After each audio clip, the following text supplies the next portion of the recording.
No espero ni pido que alguien crea en el extraño, aunque simple relato que me dispongo a escribir. Loco estaría si lo esperara, cuando mis sentidos rechazan su propia evidencia. Pero no estoy loco, y sé muy bien que esto no es un sueño. Mañana voy a morir, y quisiera aliviar hoy mi alma. Mi propósito inmediato consiste en poner de manifiesto simple, sucintamente y sin comentarios una serie de episodios domésticos.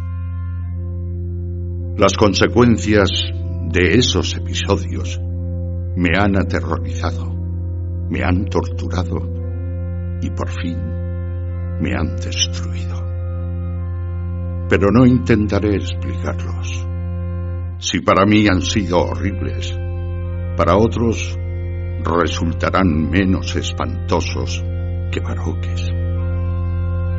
Más adelante, tal vez aparecerá alguien cuya inteligencia reduzca mis fantasmas a lugares comunes.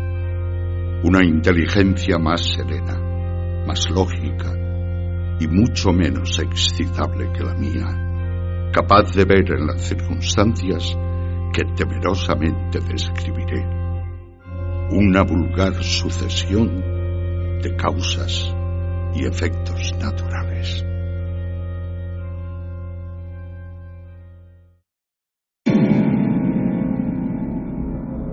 Desde la infancia me destaqué por la docilidad y bondad de mi carácter.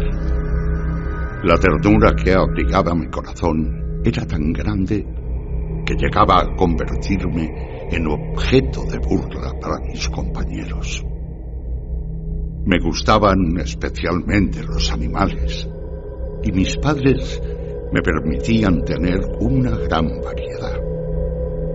Pasaba a su lado la mayor parte del tiempo, y jamás me sentía más feliz que cuando les daba de comer y los acariciaba.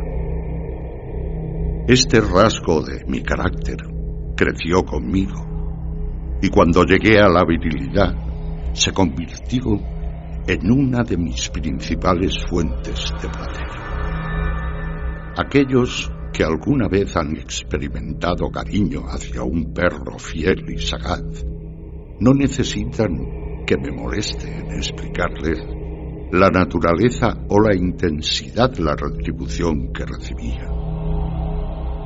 Hay algo en el generoso y abnegado amor de un animal que llega directamente al corazón de aquel que con frecuencia ha probado la falsa amistad y la frágil fidelidad del hombre. Me casé joven y tuve la alegría de que mi esposa compartiera mis preferencias. Al observar mi gusto por los animales domésticos, no perdía oportunidad de procurarme los más agradables de entre ellos. Teníamos pájaros, peces de colores, un hermoso perro, conejos, un monito y un gato. Este último era un animal de notable tamaño y hermosura, completamente negro y de una sagacidad asombrosa. Al referirse a su inteligencia, mi mujer, que en el fondo era no poco supersticiosa, aludía con frecuencia a la antigua creencia popular de que todos los gatos negros son brujas metamorfoseadas. No quiero decir que lo creyera seriamente, y solo menciono la cosa porque acabo de recordarla. Plutón. Tal era el nombre del gato. Se había convertido en mi favorito y mi camarada. Solo yo le daba de comer y él me seguía por todas partes en casa. Me costaba mucho impedir que anduviera tras de mí en la calle.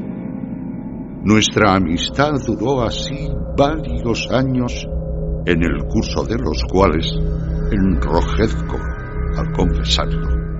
Mi temperamento y mi carácter se alteraron radicalmente por culpa del demonio.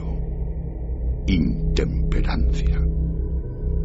Día a día me fui volviendo más melancólico, irritable e indiferente hacia los sentimientos ajenos. Llegué incluso a hablar descomedidamente a mi mujer y terminé por infligirle violencias personales. Mis favoritos, claro está, sintieron igualmente el cambio de mi carácter.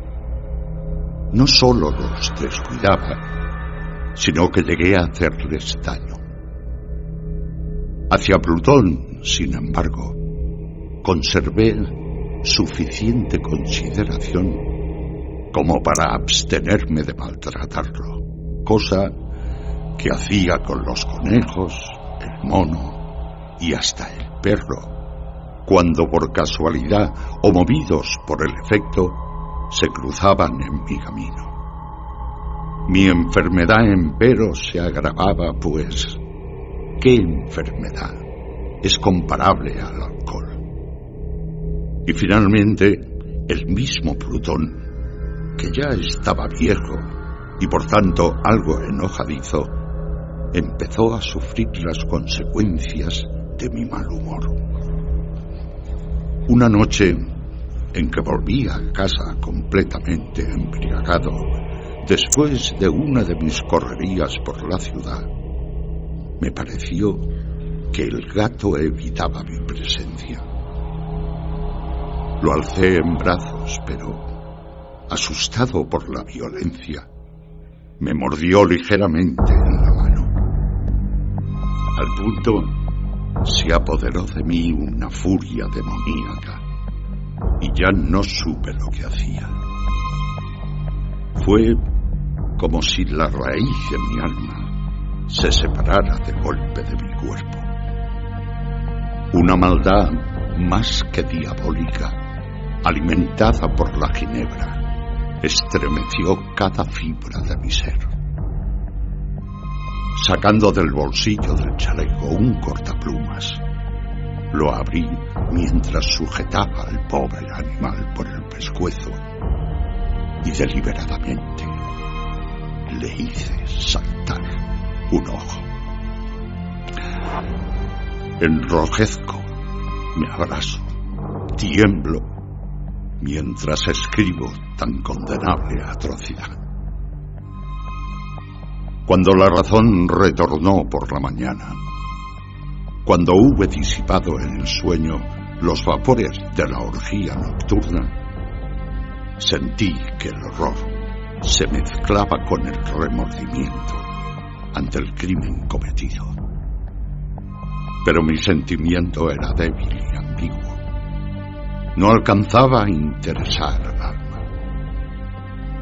Una vez más, me hundí en los excesos y muy pronto ahogué en vino los recuerdos de lo sucedido.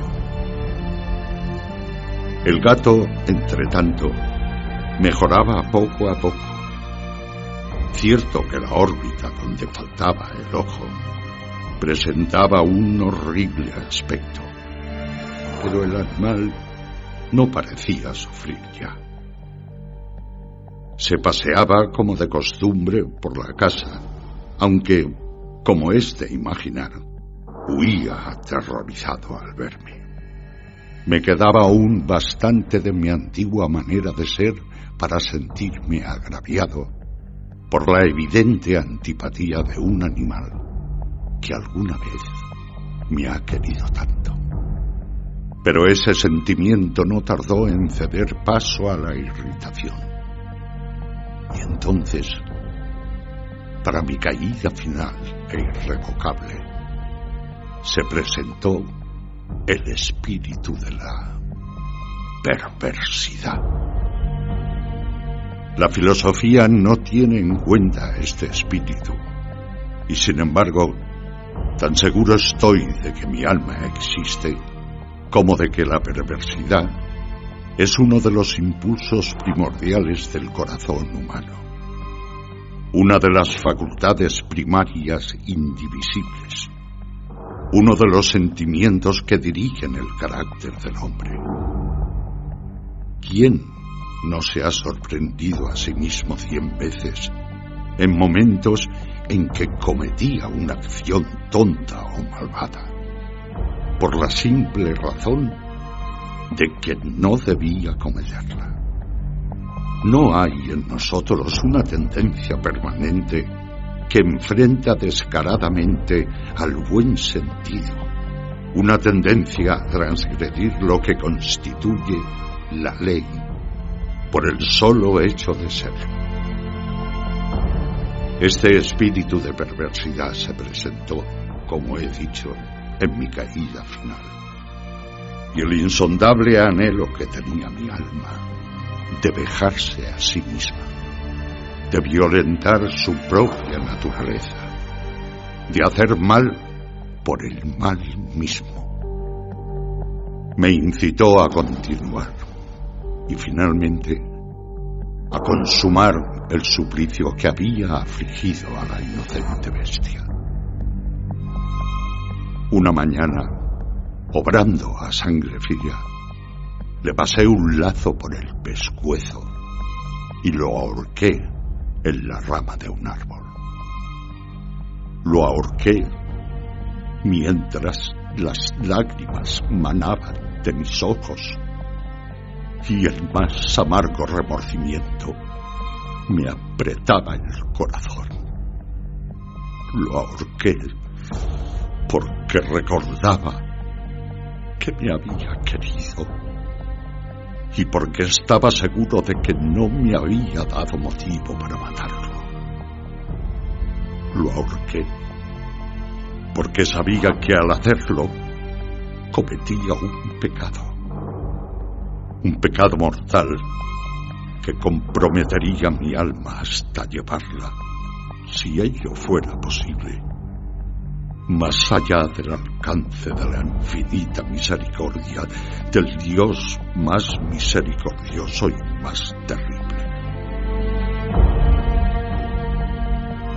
La noche de aquel mismo día en que cometí tan cruel acción, me despertaron gritos de ¡incendio! Las cortinas de mi cama eran una llama viva y toda la casa estaba ardiendo.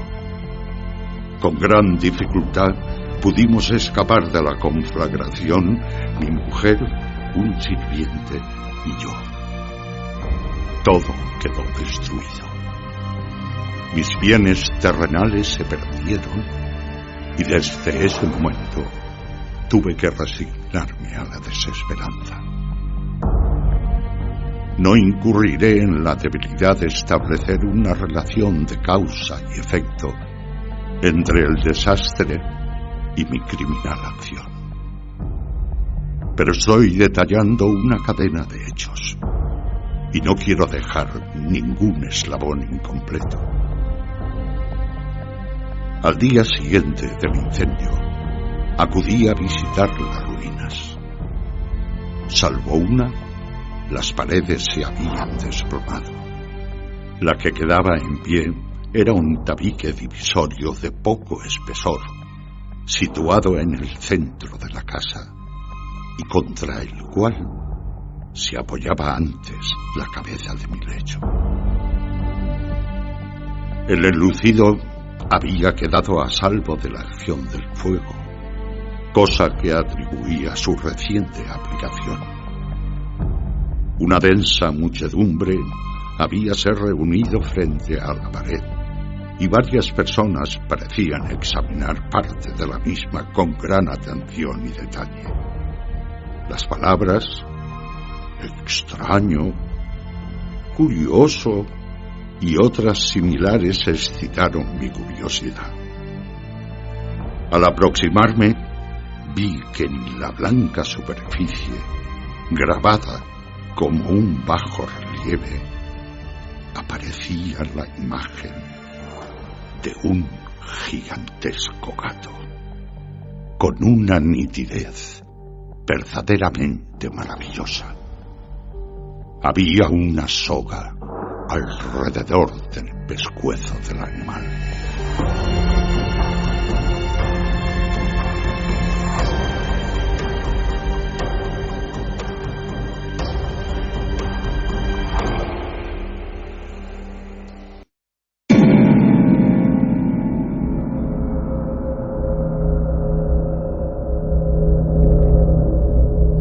Al descubrir esta aparición, ya que no podía considerarla otra cosa, me sentí dominado por el asombro y el terror. Pero la reflexión vino luego en mi ayuda. Recordé que había ahorcado al gato en un jardín contiguo a la casa.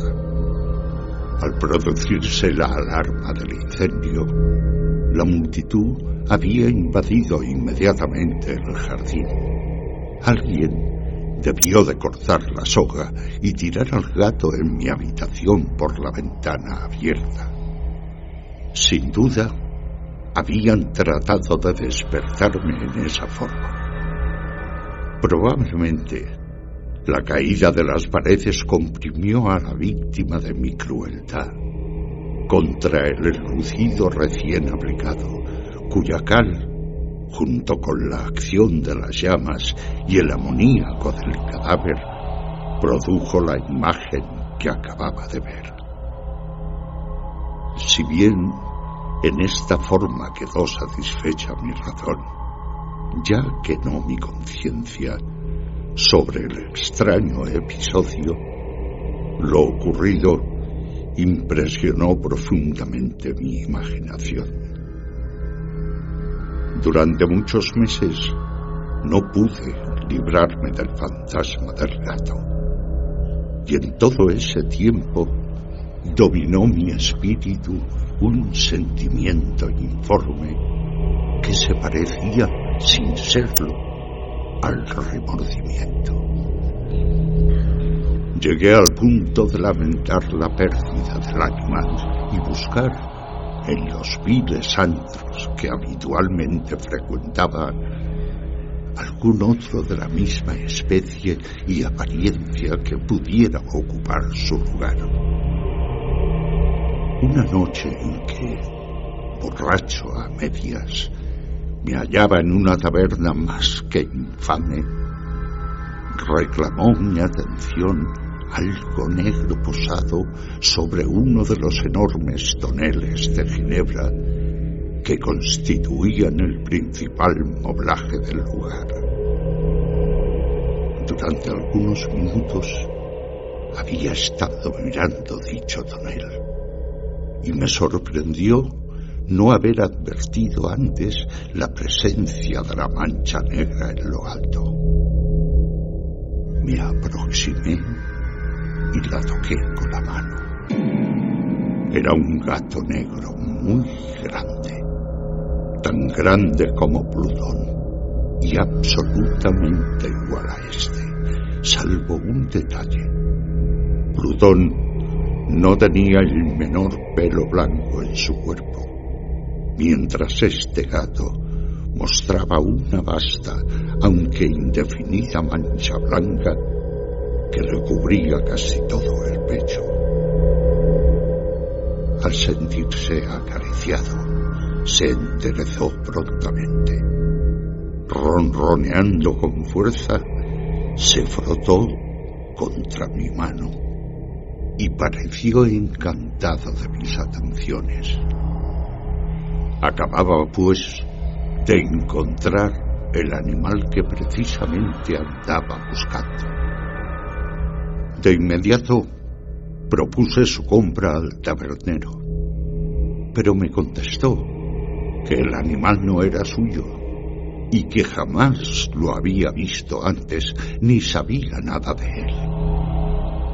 Continué acariciando al gato y cuando me disponía a volver a casa, el animal pareció dispuesto a acompañarme.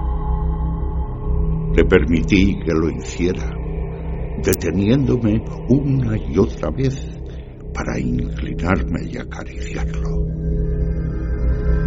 cuando estuve en casa, se acostumbró a ella de inmediato y se convirtió en el gran favorito de mi mujer. Por mi parte, pronto sentí nacer en mí una antipatía hacia aquel animal. Era exactamente lo contrario de lo que había anticipado. Pero, sin que pueda decir cómo ni por qué, su marcado cariño por mí me disgustaba y me fatigaba. Gradualmente, el sentimiento de disgusto y fatiga creció hasta alcanzar la amargura del odio. Evitaba encontrarme con el animal. Un resto de vergüenza y el recuerdo de mi crueldad de antaño me vetaban maltratarle. Durante algunas semanas me abstuve de pegarle o de hacerle víctima de cualquier violencia. Pero gradualmente, muy gradualmente, llegué a mirarlo con inexpresable odio y a huir en silencio de su detestable presencia, como si fuera una emanación de la peste. Lo que, sin duda, contribuyó a aumentar mi odio fue descubrir, a la mañana siguiente de haberlo traído a casa, que aquel gato era igual que Plutón. Era tuerto. Esta circunstancia fue precisamente la que le hizo más grato a mi mujer, quien, como ya dije, poseía en alto grado esos sentimientos humanitarios que alguna vez había sido mi rasgo distintivo y la fuente de mis placeres más simples y más puros. El cariño del gato por mí pareció aumentar en el mismo grado que mi aversión. Seguía mis pasos con una pertinacia que me costaría hacer entender al lector. Donde quiera que me sentara, venía a ovillarme bajo mi silla o saltaba a mis rodillas, prodigándome sus odiosas caricias. Si echaba a caminar, se metía entre mis pies amenazando con hacerme caer, o bien clavaba sus largas y afiladas uñas en mis ropas para poder trepar hasta mi pecho. En esos momentos, aunque ansiaba aniquilarlo de un solo golpe, me sentía paralizado por el recuerdo de mi primer crimen. Pero sobre todo, quiero confesarlo ahora mismo, por un espantoso temor al animal. Aquel temor no era precisamente miedo de un mal físico, y sin embargo, me sería imposible definirlo de otra manera. Me siento casi avergonzado de reconocer, sí, aún en esta celda de criminales, me siento casi avergonzado de reconocer que el terror, el espanto que aquel animal me inspiraba, era intensificado por una de las más insensatas quimeras que sería dado concebir. Más de una vez mi mujer me había llamado la atención sobre la forma de la mancha blanca de la cual ya he hablado, y que constituía la única diferencia entre el extraño animal y el que yo había matado. El lector recordará que esta mancha, aunque grande, me había parecido al principio de forma indefinida, pero gradualmente, de manera tan imperceptible, que mi razón luchó durante largo tiempo por rechazarla como fantástica. La mancha fue asumiendo un contorno de rigurosa precisión. Representaba ahora algo que me estremezco al nombrar, y por ello odiaba, temía y hubiera querido librarme del monstruo si hubiese sido capaz de atreverme. Representaba, digo, la imagen de una cosa atroz, siniestra, la imagen del patíbulo, lúgubre y terrible máquina del horror y del crimen, de la agonía y de la muerte. Me sentí entonces más miserable que todas las miserias humanas. Pensar que una bestia, cuyo semejante había yo destruido desdeñosamente, una bestia era capaz de producir tan insoportable angustia en un hombre creado a imagen y semejanza de Dios. Ni de día ni de noche pude ya gozar de la bendición del reposo. De día, aquella criatura no me dejaba un instante solo. De noche, despertaba hora a hora de los más horrorosos sueños para sentir el ardiente aliento de la cosa en mi rostro y su terrible peso, pesadilla encarnada de la que no me era posible desprenderme, apoyado eternamente sobre mi corazón. Bajo el agobio de tormentos semejantes, sucumbió en mí lo poco que me quedaba de bueno. Solo los malos pensamientos disfrutaban ya de mi intimidad, los más tenebrosos, los más perversos pensamientos. La melancolía habitual de mi humor creció hasta convertirse en aborrecimiento de todo lo que me rodeaba y de la entera humanidad. Y mi pobre mujer, que de nada se quejaba, llegó a ser la habitual y paciente víctima de los repentinos y frecuentes arrebatos de ciega cólera a que me abandonaba. Cierto día, para cumplir una tarea doméstica, me acompañó al sótano de la vieja casa donde nuestra pobreza nos obligaba a vivir.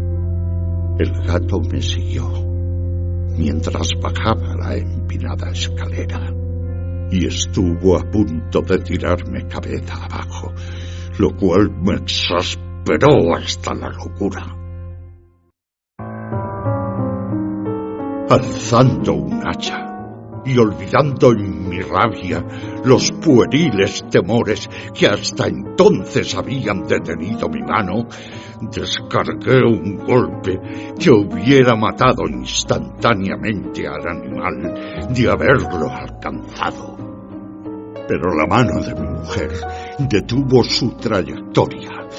Entonces, llevado por su intervención a una rabia más que demoníaca, me zafé de su brazo y le hundí el hacha en la cabeza.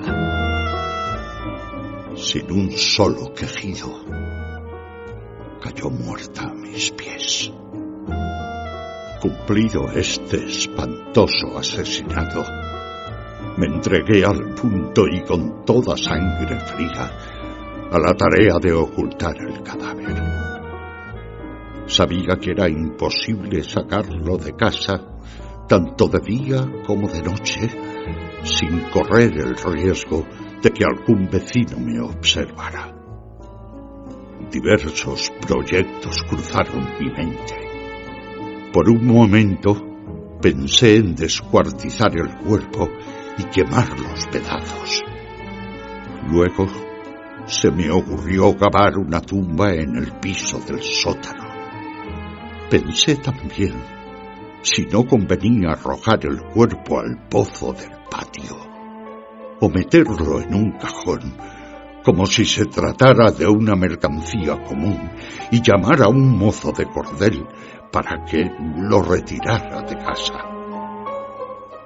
Pero al fin di con lo que me pareció el mejor expediente y decidí emparedar el cadáver en el sótano, tal como se dice que los monjes de la Edad Media emparedaban a sus víctimas. El sótano se adaptaba bien a este propósito.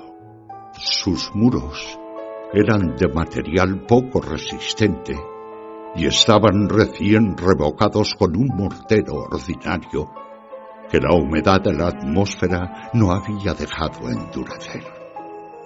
Además, en una de las partes se veía la saliencia de una falsa chimenea, la cual había sido rellenada y tratada de manera semejante al resto del sótano. Sin lugar a dudas, sería muy fácil sacar los ladrillos en esa parte, introducir el cadáver y tapar el agujero como antes, de manera que ninguna mirada pudiese descubrir algo sospechoso. No me equivoqué en mis cálculos. Fácilmente saqué los ladrillos con ayuda de una palanca y luego de colocar cuidadosamente el cuerpo contra la pared interna, lo mantuve en esa posición mientras aplicaba de nuevo la mampostería en su forma original.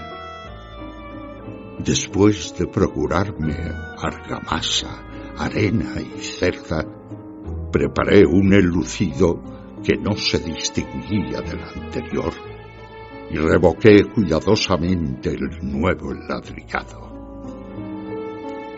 Concluida la tarea, me sentí seguro de lo que estaba bien. La pared no mostraba la menor señal de haber sido tocada. Había barrido hasta el menor fragmento de material suelto. Miré en torno triunfante y me dije: aquí, por lo menos, no he trabajado en vano. Mi paso siguiente consistió en buscar a la bestia causante de tanta desgracia, pues al final me había decidido a matarla. Si en aquel momento el gato hubiera surgido ante mí, su destino habría quedado sellado. Pero por lo visto, el astuto animal, alarmado por la violencia de mi primer acceso de cólera, se cuidaba de aparecer mientras no cambiara mi humor. Imposible describir o imaginar el profundo, el maravilloso alivio que la ausencia de la detestada criatura trajo a mi pecho. No se presentó aquella noche, y así, por primera vez desde su llegada a la casa, pude dormir profunda y tranquilamente. Sí, pude dormir, aún con el peso del crimen sobre mi alma. Pasaron el segundo y el tercer día y mi atormentador no volvía. Una vez más respiré como un hombre libre. Aterrado, el monstruo había huido de casa para siempre. Ya no volvería a contemplarlo.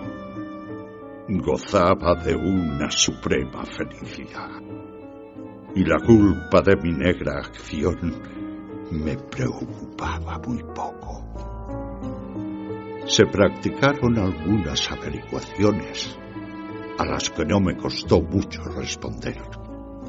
Incluso hubo una perquisición en la casa, pero naturalmente no se descubrió nada. Mi tranquilidad futura me parecía asegurada. Al cuarto día del asesinato, un grupo de policías se presentó inesperadamente y procedió a una nueva y rigurosa inspección. Convencido de que mi escondrijo era impenetrable, no sentí la más leve inquietud. Los oficiales me pidieron que los acompañara en su examen. No dejaron hueco ni rincón sin revisar. Al final, por tercera o cuarta vez, bajaron al sótano. Lo seguí sin que me temblara un solo músculo. Mi corazón latía tranquilamente, como el de aquel que duerme en la inocencia. Me paseé de un lado al otro del sótano. Había cruzado los brazos sobre el pecho y andaba tranquilamente de aquí para allá. Los policías estaban completamente satisfechos y se disponían a marcharse. La alegría de mi corazón era demasiado grande para reprimirla. Ardía en deseo de decirles, por lo menos, una palabra como prueba de triunfo y confirmar doblemente mi inocencia. Caballeros, dije por fin, cuando el grupo subía la escalera, me alegro mucho de haber disipado sus sospechas. Les deseo felicidad y un poco más de cortesía. Dicho sea de paso, caballeros, esta casa está muy bien construida. En mi frenético deseo de decir alguna cosa con naturalidad, casi no me daba cuenta de mis palabras. Repito que es una casa de excelente construcción. Estas paredes, ya se marchan ustedes, caballeros, tienen una gran solidez. Y entonces, arrastrado por mis propias bravatas, golpeé fuertemente con el bastón que llevaba en la mano sobre la pared del ladrillado, tras de la cual se hallaba el cadáver de la esposa de mi corazón.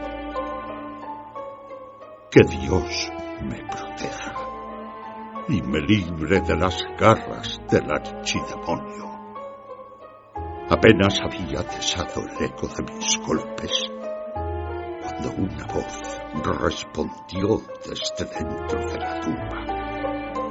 Un quejido sordo y entrecortado al comienzo, semejante al sollozar de un niño que luego creció rápidamente hasta convertirse en un largo, agudo y continuo alarido anormal, como inhumano, un aullido, un clamor de lamentación, mitad de horror, mitad de triunfo, como solo puede haber brotado en el infierno de la garganta de los condenados en su agonía y de los demonios exultantes en la condenación.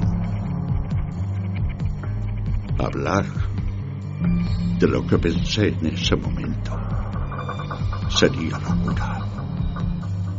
Presa de vértigo, fui tambaleándome hasta la pared opuesta. Por un instante, el grupo de hombres en la escalera quedó paralizado por el terror. Luego, una docena de robustos brazos atacaron la pared, que cayó de una pieza. ya muy corrompido y manchado de sangre coagulada, apareció de pie ante los ojos de los espectadores. Sobre su cabeza, con la roja boca abierta y el único ojo como de fuego, estaba agazapada la horrible bestia, cuya astucia me había inducido al asesinato y cuya voz delatora me entregaba al verdugo. Había emparedado al monstruo en la tumba.